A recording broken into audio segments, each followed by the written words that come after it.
Baik, pada hari ini saya ingin melakukan pemeriksaan facial trauma.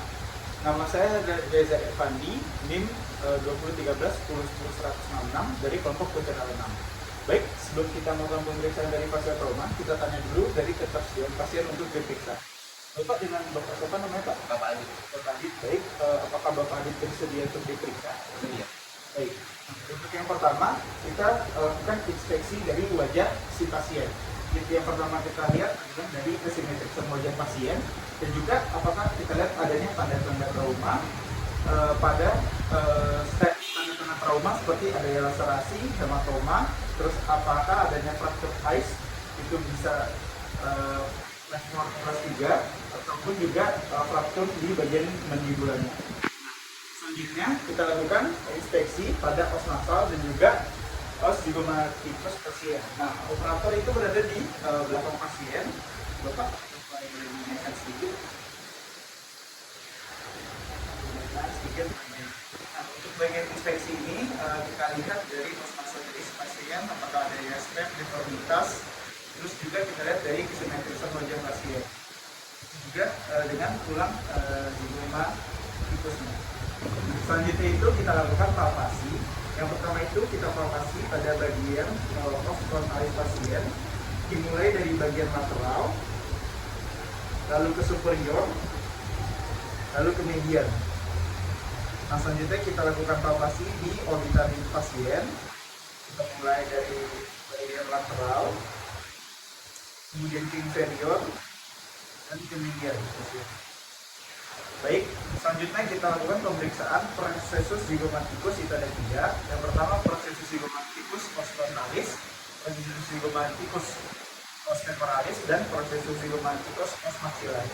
Yang pertama kita periksa dulu prosesus zygomatikus os frontalis, lalu prosesus zygomatikus os temporalis,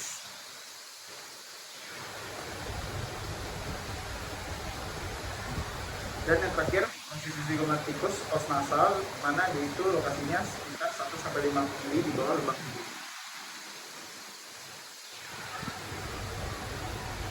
Selanjutnya kita lakukan pemeriksaan pada os mandibula pasien. Nah, yang pertama kita palpasi itu dari arah sintesis mandibula hingga ke rebus mandibula pasien. Nah, pertama di palpasi dulu, sintesis, lanjut ke rebus mandibula, lalu ke angulus mandibula pasien, sampai ke rambus mandibula si pasien. Nah, pada pemeriksaan os mandibula ini kita lihat apakah adanya strep, deformitas, dan juga apakah adanya diskontinuitas dari mandibula pasien. Kemudian selanjutnya kita amati tanda-tanda trauma dari arah 6 atau 7 yang berada di samping kanan pasien.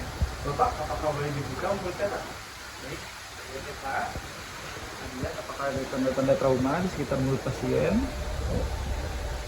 Selanjutnya kita lakukan pemeriksaan dari bagian anterior maxilla. Bapak, apakah boleh dibuka? Kita pegang yang satu tangan di bagian hidung, lalu satu tangan lagi di bagian maxilla si pasien. Lalu kita gerakan arahnya naik turun. Jika pada hidung terasa adanya strep atau deformitas, itu merupakan klasifikasi level kelas 2. Sementara jika hanya bagian maksilanya saja yang bergerak, itu merupakan klasifikasi level kelas 3. Selanjutnya kita lakukan pemeriksaan pada klasifikasi level kelas 3, di mana satu tangan diletakkan pada struktura kelompok zygomatikus pasien dan satu tangan lagi memegang dari maksila si pasien.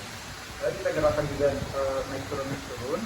Nah, jika di bagian kelompok zygomatikus yang bergerak, itu tandanya pasien merupakan klasifikasi level kelas 3. Baik, selanjutnya saya ingin melakukan pemeriksaan pada maksila pasien. Nanti kita palpasi di sepanjang dari maksila si pasien.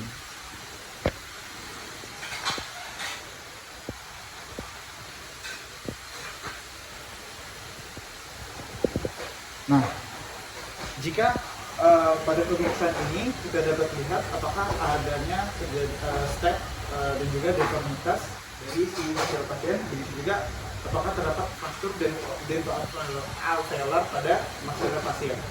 Nah, selanjutnya kita lakukan pemeriksaan pada pos mandibula si pasien. Itu ada dua. Pertama, kita lakukan bidigital evaluation. Nah, pertama, Pak, boleh dibuka mulutnya lagi, Pak? Selanjutnya untuk di digital evaluation kita masukkan jari di sepanjang mandibula pasien, lalu kita palpasi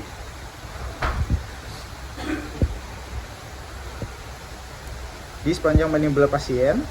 Nah, kita lihat apakah adanya, untuk melihat apakah adanya fraktur kecil, yaitu fraktur denta alveolar. Nah, selanjutnya kita lakukan di manual palpation, di mana satu tangan berada di dalam mulut pasien dan satu tangan lagi berada di luar mulut pasien.